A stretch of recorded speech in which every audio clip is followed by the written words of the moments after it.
people still believe, especially marketers in general, that growth comes from loyalty. And that's just not true. Growth doesn't come from loyalty. It ultimately comes from reach. And I think this is incredibly persistent today. And if we just want customers to love us more, we believe that somehow they will stay longer and they're going to tell their friends. But there's this great law. It's called the double jeopardy law. And it shows that small brands don't just have fewer buyers, their buyers are also less loyal. And that's a trend. So if you want to grow as a brand, you can't just deepen relationships. You have to find new ones.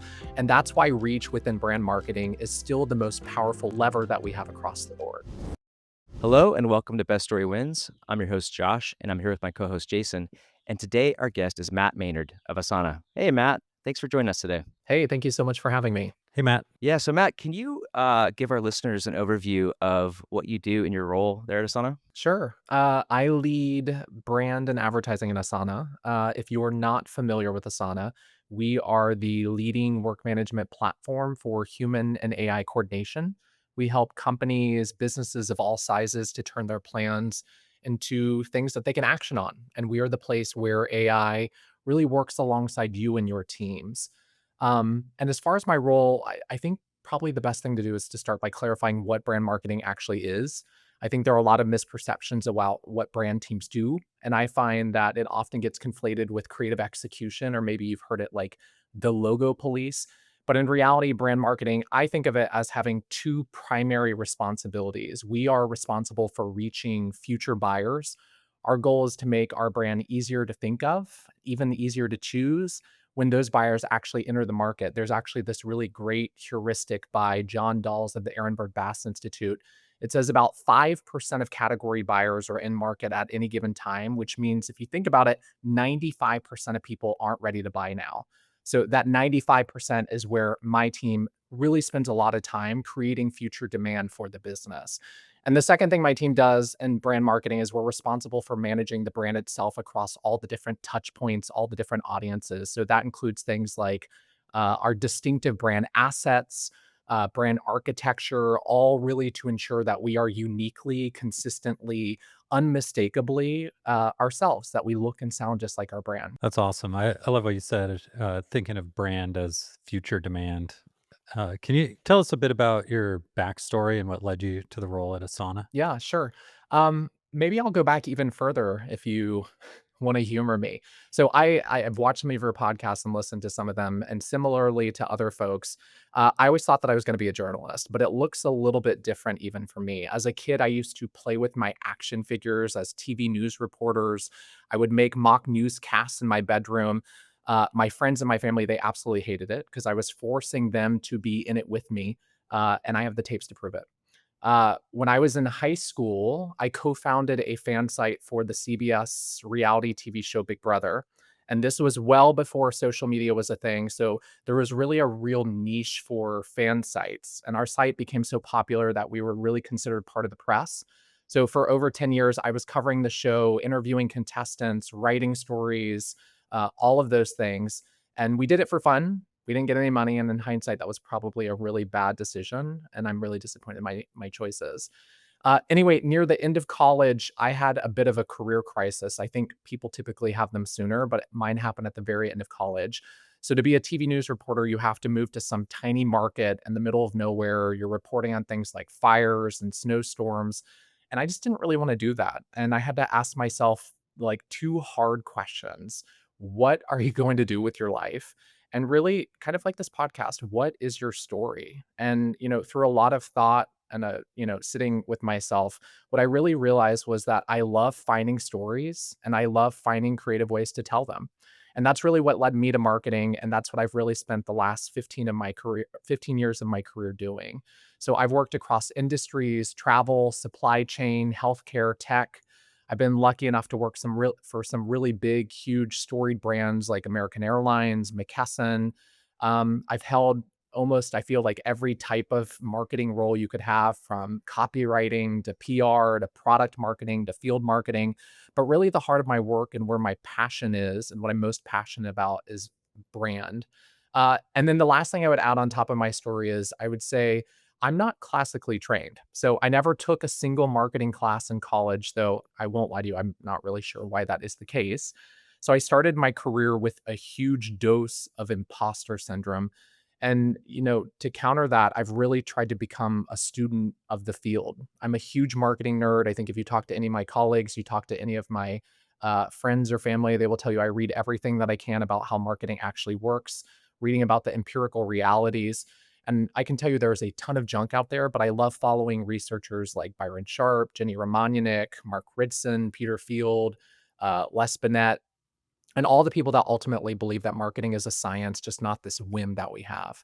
So that's me. I'm a marketing nerd. At the end of the day, I would probably will always be the same Midwest kid who is really just deeply curious and believes that everyone has a story. Yeah, I remember when we chatted a couple weeks back, you were talking about the science of brand, and it made me think that the conversation on LinkedIn and elsewhere is kinda lacking that reminder. There's a lot of thought leadership on brand, and a lot of it is not pulled out of thin air, but I think people forget to look at the research and look at the actual studies when they inform their perspective on brand. So I think that's a really interesting, um, kind of area of focus for you, and I wish that more people were similarly curious about what the actual data says about brand and the power of brand.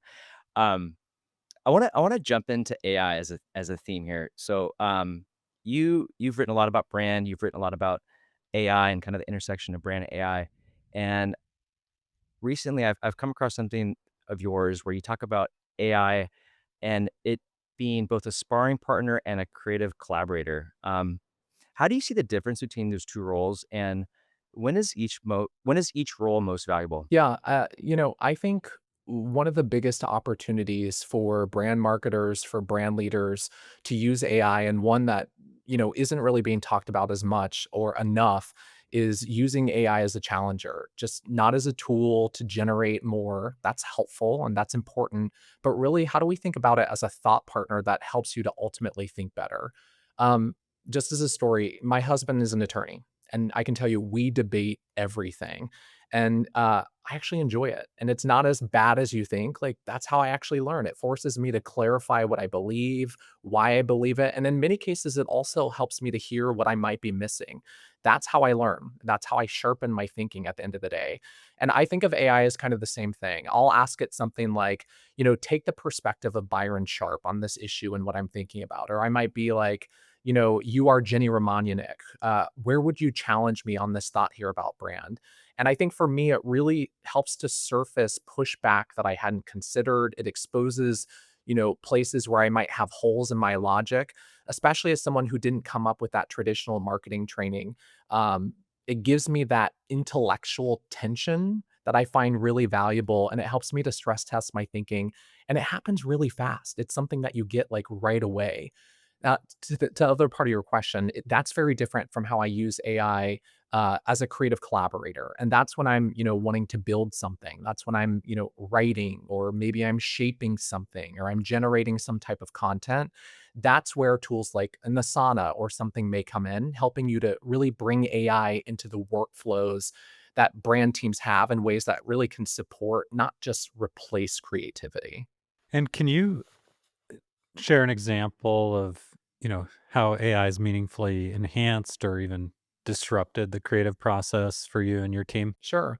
I think of it really as, a disruption that is enhancing. And I would say, one of my favorite examples is what we're doing right now at Asana with Asana and some of the workflows that we build out.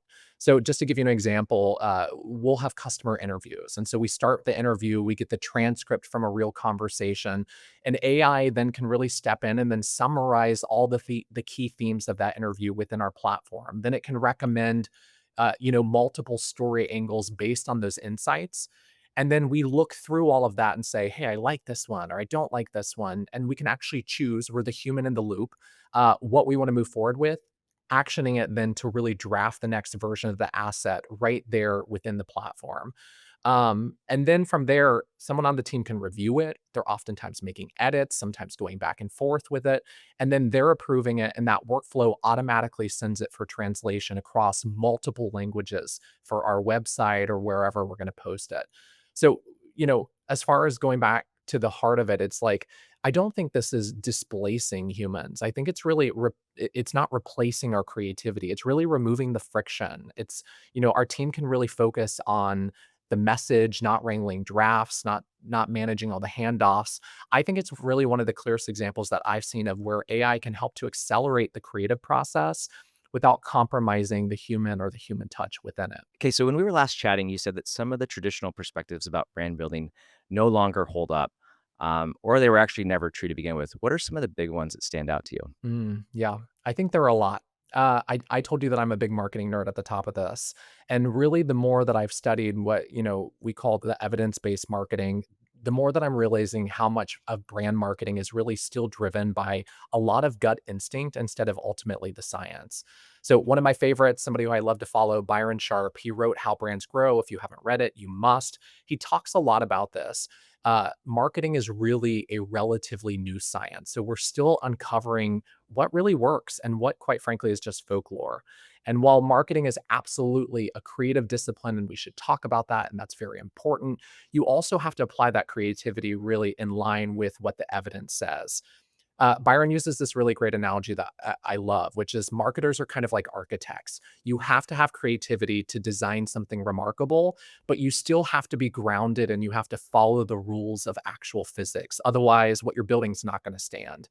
And I like to add on top of that one more thing to the analogy, which is what I think I bring is like you need to understand the local regulations or rules, the kind of the workplace realities, the politics of how things get done, the budget constraints. Because even if your strategy is sound and you can't get buy-in, it's not going to get built. And I think that's the part I care most about, really translating that science into something that teams can actually run with.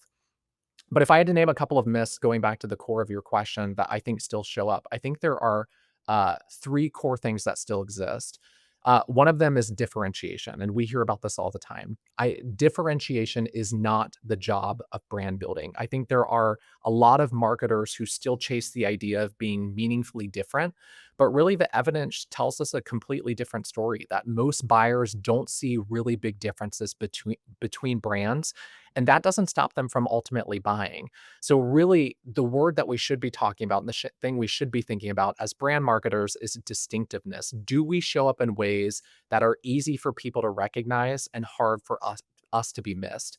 Are we building mental availability? And it's not about this idea of being unique. It's really being unmistakably us. The second thing I think people often get wrong, or there's a myth out there, is that brand messaging isn't just one message. I think there's a lot of teams who are still trying to boil everything down to just like the single idea that a brand should own. But really, future buyers, they're not thinking of it that way. They recall brands in specific moments, like when they need to automate manual work, or maybe they need to align their projects to company goals. The job of brand building at the end of the day is really to lock in. It's not to lock in a single phrase, it's to build memory across more situations so that ultimately your brand's going to show up when buyers start looking. And then the third myth I think that is still prevalent out there is that people still believe, especially marketers in general, that growth comes from loyalty.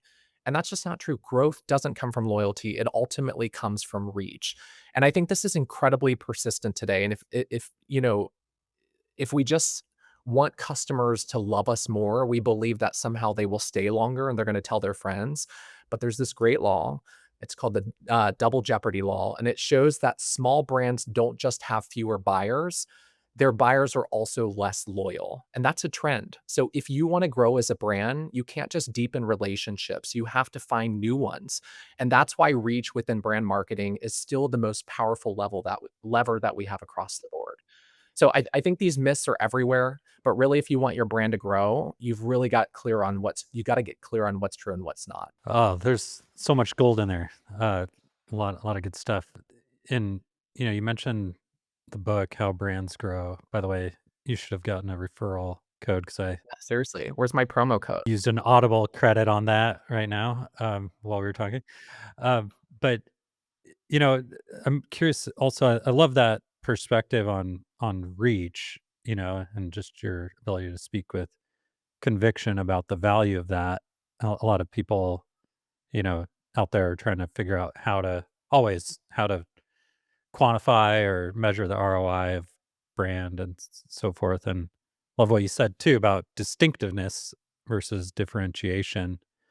Uh, especially when it's so fast for competitors to catch up and have product parity generally. And I'm just as you look at your overall experience and all of the data and different strategic approaches, tactics out there, uh, what brand building strategies do you see working better today? That especially anything that you think might surprise people. I don't know that there's one particular thing that works specifically well, but here's what I would say. I think the one thing that we know does work, like I said, is really reach. If you want to grow as a brand, you have to reach more future buyers and you have to reach them more often in more buying situations. And that's where I think brand marketing at the end of the day has a bit, like in many cases, I feel like we've lost a bit of the plot. We become so focused on things like brand campaigns. I just wrote about this the other day. Brand campaigns are really just the creative wrapper when really the actual delivery mechanism is brand advertising. And even that is just one part of what should be a bigger brand building portfolio or some kind of system. I think we put so much weight on like a concept, whether it be the narrative, the look, the feel, that we really start optimizing for creativity instead of the outcomes. And I think we lose sight of what the objective is, which is, are we reaching people who aren't yet in market? And are we building those memory structures that are going to help them to think of us when that they are ready to buy? And to do that well, we have to think bigger than campaigns. So I think of, brand building as not just one splash. It has to be this portfolio of things that we're doing. It's brand advertising. Yes, I think that's important, but also things like maybe influencer programs or content amplification or executive visibility, thought leadership, things like social proof. All the ways that we have to stay fresh in buyers' mind over time are what we should be thinking about. I think going back to also to the question around what surprises me, I think what I've been most surprised about and what a lot of people are always surprised about when I talk to them is that TV can still work even within B2B. I get it seems counterintuitive, but the reality is B2B buyers are still people. They watch TV, they scroll, they commute. And if your category ultimately is broad enough, TV can be one of the most effective and I think one of the most efficient ways to build reach at scale.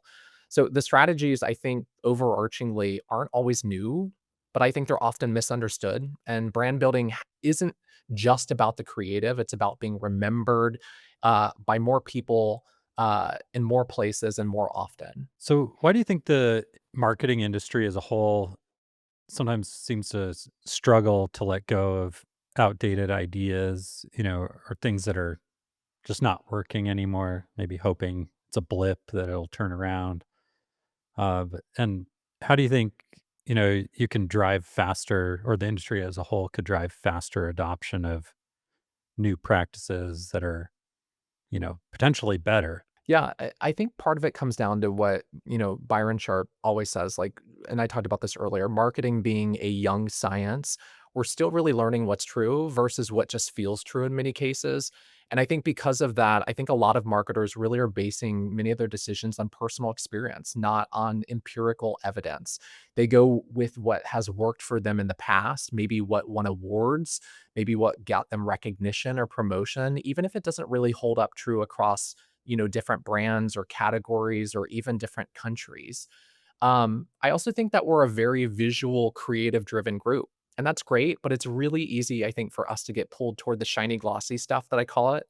Uh, so whether that be the campaign, the content, the splash, and I think it's harder for us to really get excited about the fundamentals, the things that are less sexy, like reach or frequency or memory structures or things like distinctiveness. But really, those are the things that actually drive growth for businesses. And the data on those things has been there for a long time. I also think that part of this also is education or really the lack of it. Most marketers didn't learn this stuff in school. I told you I didn't. I never took a single marketing class. So, like a lot of people, I had to learn it all on the job. And I think that's where I started leaning into the marketing science. I talked about, the people I love to follow. I think those are great places. There's also great courses out there. I did the Mark Ritson mini MBA, which I highly recommend to everyone for brand building. I think that's where we can start is educating ourselves. But I think the next step after even all of that, and this is where it gets harder, is we have to bring those principles into the day-to-day work. And that's where I think AI can really help us, like what I talked about, not just by making things faster, but really in helping us to think. I think it can help us to apply this science more consistently, to stress test our strategy, to help us to bring in best practices into how we actually, whether brief or plan or we're executing. Because quite frankly, none of this evidence will make any difference if it never leaves the textbook. That's good stuff. I'm curious as you think about this, one thing I've observed myself doing, when we're talking to brands about something that's like unproven or a new approach, right? Like I feel like you have to acknowledge the possibility of failure on some level, but that can come at the cost of, you know, maybe confidence, in the approach or something. I think most people want to hear like this is absolutely going to work no matter what, right? Especially if there's a large price tag to it. How do you think about that and communicate about that, internally if you're saying like to your point of this being a new science and not knowing if that new approach is actually going to work? Do you have a language around experimentation or a framework that you like for saying like we're going to try this? Yeah, I think that's exactly it. Is we have to think about what we're doing as again, not just creative and as tactics, but really as science and thinking about what is our hypothesis? What are we trying to achieve? And testing that. So obviously, we come up with a hypothesis. We base it on what we know, the learnings of the past, what the evidence says. We do something, and then we actually measure it against the goals that we've set for ourselves. And I think the more that marketers, especially brand marketers, can start treating projects like having a hypothesis, putting it into the wild, actually evaluating it realistically if that worked and if it achieved the goals of what we want, which in many cases it's about reach, it's about message connection and association. I think that's how we actually figure out if those things were effective and if they worked. I want to talk a little bit about brand characters. It's one of my favorite topics right now. We chatted briefly about brand characters, often called mascots, and how they can often, when they're introduced, outperform a rebrand. Um, why do you think characters connect so well with audiences? Yeah, let me start by saying this. There's no part of me that's arguing that I think a brand character is going to be right for every single brand, but I do think that brand teams today, quite frankly, are so obsessed and they are so quick to go to a rebrand. So there's a real obsession, I think, and with change in our industry and in our profession. And I think a full rebrand is often the first place that we move when a new brand leader steps in, right? It's like I need a new logo, need a new identity, I need a new tagline. But I think most of those changes don't actually make the brand more distinctive. It's really just making you look different. And that means that you're undoing the years of work that you've put in and all the hard work that's gone into building the recognition for your brand. So instead of starting over, I think more teams should actually ask themselves, can we build onto what we already have? And that's where I think brand characters come in. So there's a lot of strong research, like what you talked about, that shows that brand characters can increase emotional connection. They can improve recall, that we're attracted to the faces, and they can even boost advertising effectiveness ultimately over time. But there's even more upside that I love about characters. They don't age, right? They don't bring controversy. They don't renegotiate their contracts. And you own them no matter what. So unlike a celebrity who might have, existing baggage, which they give you more control and longevity, especially in B2B, where I think there's a real white space today. Most brands aren't using characters at all. So when they're done well, I think they can really stand out. But with that said, I also have seen some of the pushback online from the article that I've written. And I do agree with what Ginny Romaняnik, who's really the leading expert in this, has said. And I think it's really important that there's no single asset type that automatically is better than others. The success of really any distinctive brand asset depends on the thoughtful selection and ultimately how you're executing it. So I don't think characters are a silver bullet, but I do think that they can be a powerful addition to your distinctive brand portfolio. And, my advice again is just if your instinct is, hey, we need to rebrand, I think you should really pause and ask yourself, do I need a new brand or maybe I just really need a new asset? Do you think there'll be similar to, I don't know, as you're talking about that, for some reason I was thinking of Tony the Tiger. But like, do you think there will be like a I don't know, I wouldn't say renaissance, 'cause I don't know that B2B SaaS ever had like a heyday of characters and mascots. Certainly there's been some of them, but it often is kind of like an internal symbol, or you see it on certain marketing assets. Like I know GitHub has their like beloved Octocat, you know. But do you think it'll be like a big trend in B2B SaaS branding? Honestly, I don't know that I would say that it's gonna be a trend, but, and honestly, if I were candid, I would say if it did become a trend, it would probably stop being, such a white space opportunity and probably wouldn't be the right strategy for a lot of them. So I hope it doesn't become one. It's kind of like the best kept secret if you've watched this podcast. I think but what I do think has kind of happened here is that I think more B2B brands are waking up to really the importance of distinctiveness overall, and I think that's really a good thing. So, while what I'm more concerned about, I think, is the growing trend of, using celebrities in B2B marketing. I think that's one that I think we should probably be more concerned about, when it comes to a trend. I've been seeing a lot more brands in B2B software, featuring celebrities that help to drive attention or maybe signal some kind of relevance. And while it seems great, maybe gets you the headlines and looks great in your portfolio, I actually think that that's a mistake and a trend that we need to watch out for. It's almost the opposite of this. Celebrities are expensive. They carry baggage. You don't own them. And oftentimes they really overshadow the brand itself. So there's some research that talked about how, in many cases, celebrities, you're more likely to remember them instead of the actual brand or some of the other things that they've been in, which means you're ultimately investing in that celebrity's equity instead of your own. So that's one of the reasons that I think that brand characters are worth considering, not because they're trendy, but really because they're practical. They don't age, they don't go off script, and over time, they just help to become a memory asset for your company. So I don't know that they're the next big thing, but what I do think is if you're considering other things like a celebrity, uh, maybe think about a character could be better for you, and really ask yourself if you're making a strategic decision or if you're just chasing something like attention. Yeah, and, I was meaning to ask you earlier, because I think there's some interesting nuance between the distinctiveness versus differentiation.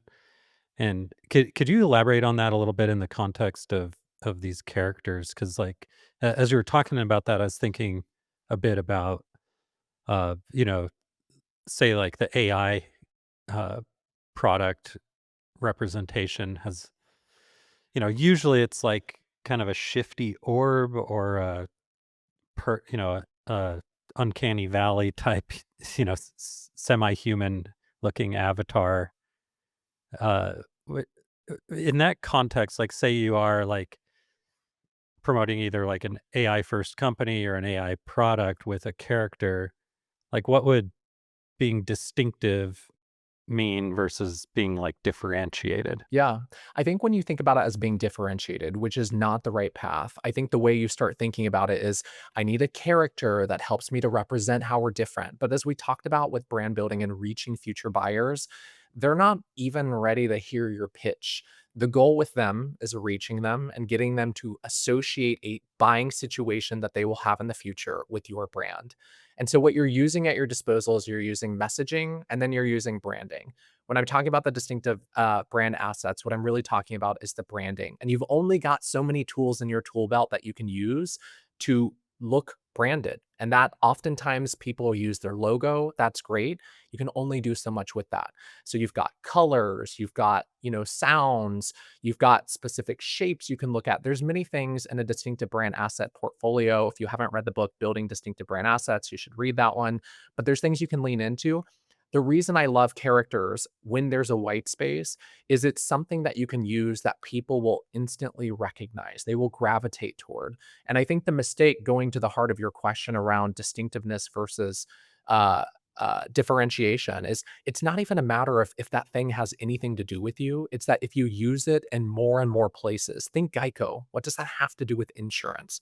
But the minute you see that thing, you think of insurance. Think of Flow, a character that they made up. That is something that you recognize.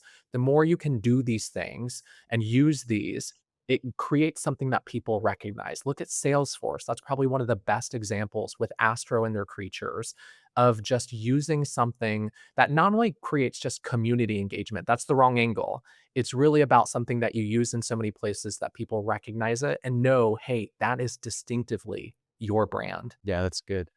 Um, it's interesting you mentioned Salesforce because as you were talking about the use of celebrities, I was thinking about their decision to feature Matthew McConaughey at Dreamforce, and I remember I think they've done it 2 years now, and I remember seeing those announcements being like, "That doesn't really make a whole lot of sense to me." Maybe I just don't get it, but, um, you know, coincidentally, as you were talking, I was also thinking about Jenny Tai, who introduced us, and she's at Vanta, and I have no recollection of what their brand messaging is, and I can kind of remember what their logo looks like, but I know they have a llama, and so I think that's it's anecdotal, but I think it kind of proves your point, right?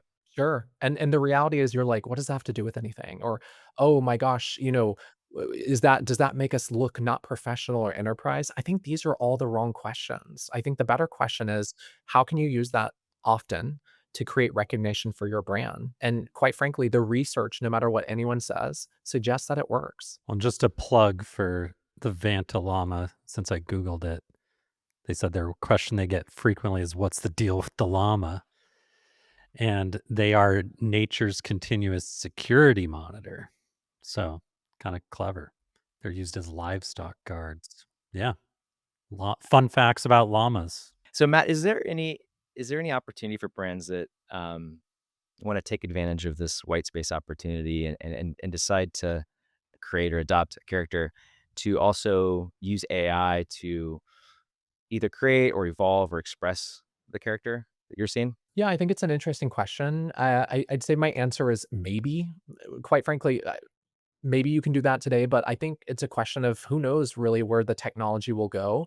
I think it's been fascinating to see how fast AI is really improving with things like images.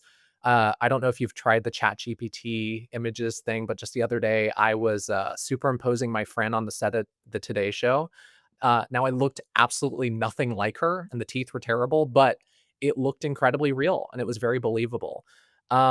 But that said, I still think that creativity is really most powerful when it comes from humans. I will be a big believer that creative is always going to be strongest with people, but I do think that AI is going to continue to really enhance and supercharge our creativity over time. It's going to help us to move faster, to maybe explore more ideas, to build really on what works.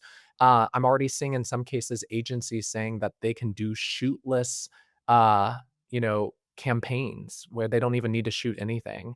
So whether it can actually support something as strategic as maybe a brand character, I think we'll have to wait and see. Okay, so shifting gears a little bit, how does data shape your approach to brand strategy at Asana? Yeah, data plays a really critical role in how we do brand strategy at Asana. And I also want to just reinforce that I am not a scientist. I am not a data expert.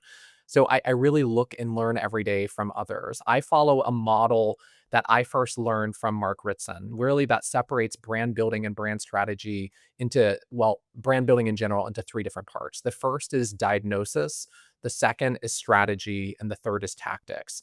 And I think one of the most common mistakes that I see brand marketers make, and quite frankly, that I made many times, is jumping straight into the tactics. The truth is, every strong brand strategy it starts with a really strong diagnosis. So that means you're like studying your brand history, you're understanding what your brand has tried to do in the past. You're talking to customers and loyalists, not for things like quotes, but really, trying to detect patterns. Maybe you're mapping your customer journey and you're running all that research to ultimately understand what I talked about earlier, your brand's associations, your category entry points. That's where work with Jenny Romaniuk and others has been really especially helpful.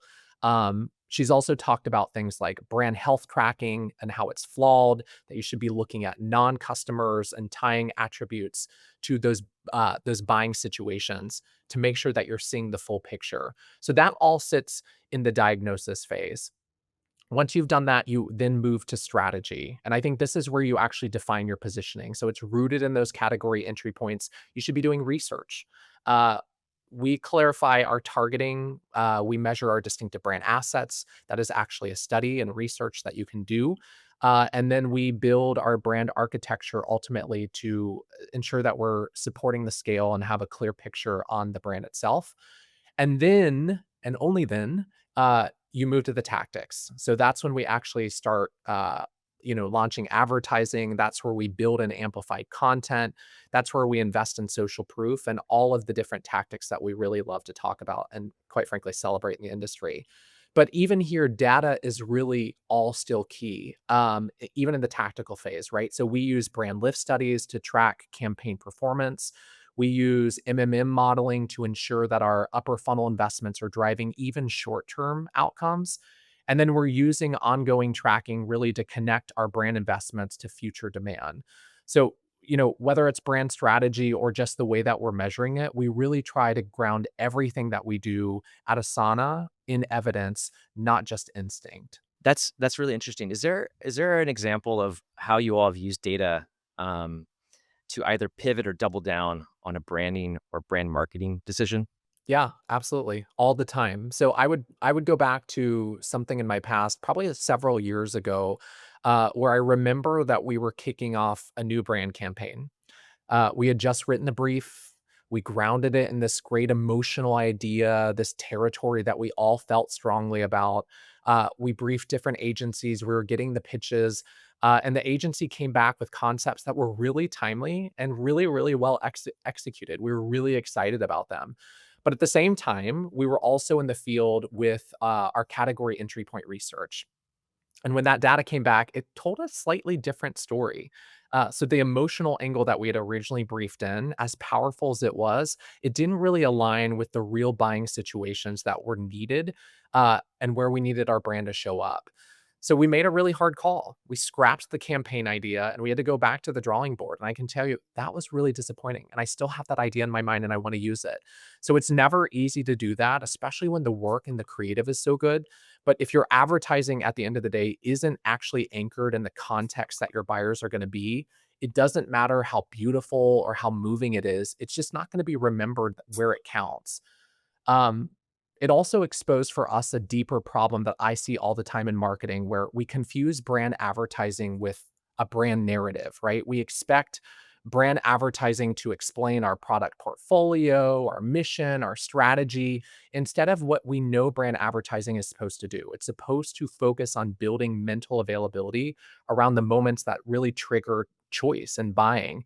And those are two completely different jobs. And when you're trying to do both of those to solve or trying to solve both of those in the same campaign or the same effort, you really end up solving none of those at all. When you're evaluating brand initiatives, which metrics matter the most to you? Yeah, great question. I try to separate for us our long-term metrics from our short-term. So when we're thinking of long-term metrics, we use our brand tracker to measure mental availability. So we're specifically looking at whether people are actually starting to associate our brand with the right buying situations. Those are the category entry points that we talked about earlier.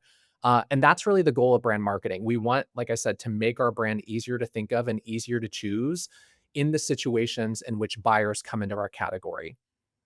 Now, when it comes to the actual evaluating the tactics and the more short term things, I like to use a framework that the B2B Institute from LinkedIn promotes. And it breaks down this kind of these measurement criteria into two different things, the creative and the media. So, on the creative side, we focus on three simple questions. When you look at an ad, first, did it grab your attention? The second question is, did you know who it was from? Did you take away the brand? And then the third one is, did it actually cue one of the buying situations that we want to own? So you've got your brand, you've got attention, and you've got message. Then when you're looking at media, we look at the what they use and they call them the three E's. And I'll see if I can remember them. The first one is effectiveness, evenness, and efficiency. So, effectiveness means, are you building cumulative, unduplicated reach? Are we constantly and consistently reaching more category buyers over time? So, this evenness on the second one is about spreading that reach steadily. So, are we avoiding bursts and long gaps that ultimately lets these memory structures fade or degrade? And then the final one is efficiency. It's about making sure that your cost is really staying in check. So, are we getting the most out of every dollar that we spend to achieve those both things? So, that's what we ultimately care about. Are we reaching future buyers with messages that are building memory? And are we doing it in a way that actually grows the business and is cost efficient? Looking into the future a bit, with AI rapidly evolving and everybody quickly adopting all different types of AI tools and injecting them into their workflows, how do you see this impacting how people build brands over the coming years? Yeah, it's a fantastic question. And I would note that I am always really cautious about predicting the future because I feel like everyone is always wrong. I don't know about you, but I grew up watching the cartoon The Jetsons. Uh, and if you aren't familiar, imagine this world where we were like flying to work in personal spacecraft and we were living in the clouds, right? And I think we've definitely made some massive strides from that. I think it was made in like the 60s or the 70s. That version of the future still has not arrived, right? So maybe rather than predicting the future of where brand building is headed, I'll tell you what I think I'm probably most excited about and what I'd love to see more of. I think that, or I would love to see where we start using AI to improve the strategy side of brand building. So not just the execution, which is I think a lot of what we're seeing right now, because most of the focus that you're seeing, I think, is around creative shortcuts. But I think the big real opportunity is using AI to strengthen the early thinking, the things that I talked about, the segmentation, the diagnosis, the category entry point research. And one example that I've been watching, and a team that I really love is this company called Evidenza.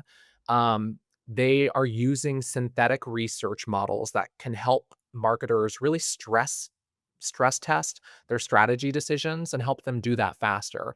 So it's not a replacement for the research that we do today, or at least not yet, but it's really this promising sign of what I think will come and what will be possible in the future. And then on the other side, I also think tools like Asana are helping on the other side of the equation, right? They're embedding AI into the flow of how we actually do the brand work so that humans and AI, we're actually coordinating that work together and we're freeing up our team so that we can actually spend more time on the things that really matter and make the biggest impact for our time. So that's the future that I'm hoping for, right? Just not a reinvention, I think, of brand marketing, but this smarter, faster way to really do the parts that have become and that are and have always been really important. Yeah, it comes back to your to the question earlier, I think at the top of the conversation about using AI as a sparring partner. So I think that makes a lot of sense. Yeah, and you were talking a bit about the unique role that humans play in creativity. How do you think at a brand level that, companies can stay human and relevant as more and more is, automated and turned over to the agent swarms? I think I kind of have a contrarian opinion to this. I think maybe. I think sometimes we overcomplicate this because the way I think of brands is they were actually never human to begin with, right? They're not personalities, they're not real relationships, despite what we want to believe. They're really just they're shortcuts, right? They're these mental cues that people use to make faster decisions in a crowded market to buy. So I think staying human isn't about making your brand sound warmer. It's not about, being more emotional. I think it's really about staying easy to recognize. I think it's about continuing to be easy to remember and it's about being easy to choose. And I know baking it down that small seems so small, but it's really important and it's really hard to do that. And I don't think that that part has changed and I don't think it will. What I do think, though, is changing is how we build and how we're going to scale our brands behind the scenes, like what we talked about, right? I think AI is already helping us to do that. It's speeding up the work that used to take weeks, maybe even months. It's giving teams faster access to insights. And like tools just like ours at Asana, we're making it easier for people and humans and AI to coordinate that work all in one place. And I think, when I think about, we always talk about relevance too. How will we stay relevant? I think, again, relevance, I think it just comes from memory. And if people aren't thinking of you, quite frankly, you're just not relevant. So I think at the end of the day, this idea of mental availability, being easily thought of to be chosen, I think it's still the most important thing that brand marketers can build. And now we have the tools with AI to help us to do that, to think smarter, to move faster, to make better decisions than we ever had before. Matt, this has been awesome. I feel like we could keep talking about AI and brand building for uh, hours here. There's a lot of good stuff here, but we're just at about time. Before we wrap up, is there anything you're working on right now that you want to give a shout out to? What I think I'm most excited about, and the thing I'd give a shout out to, is all the work that we're doing, that so many brand marketers who are listening to this, would benefit from, which is at Asana. I've talked a lot about, this human AI coordination. It's not just that I'm excited about the product that we sell. I'm really excited about what it's going to mean for our profession and how it's giving us the tools to do the work, to pass off some of that busy work so that we can work on all the things that I talked about and really focus our energy and our efforts on where we're going to make the biggest impact. That's what I'm most excited about. We've got some cool things coming to the way of our future buyers that we're working on. So stay tuned. Awesome. Matt, for those that want to learn more about you and find you online, where's the best place for them to do so? Sure. You can find me on LinkedIn, so you can search for me at Matt Maynard. I post pretty regularly about, as you talked about, I love to write about how AI is ultimately helping brand marketers to be sharper and to be more strategic, especially in B2B, where I think brand still just doesn't get the attention that it deserves or really has the understanding within the organization and even among ourselves. Awesome. Thanks, Matt. Thanks, Matt. Thank you.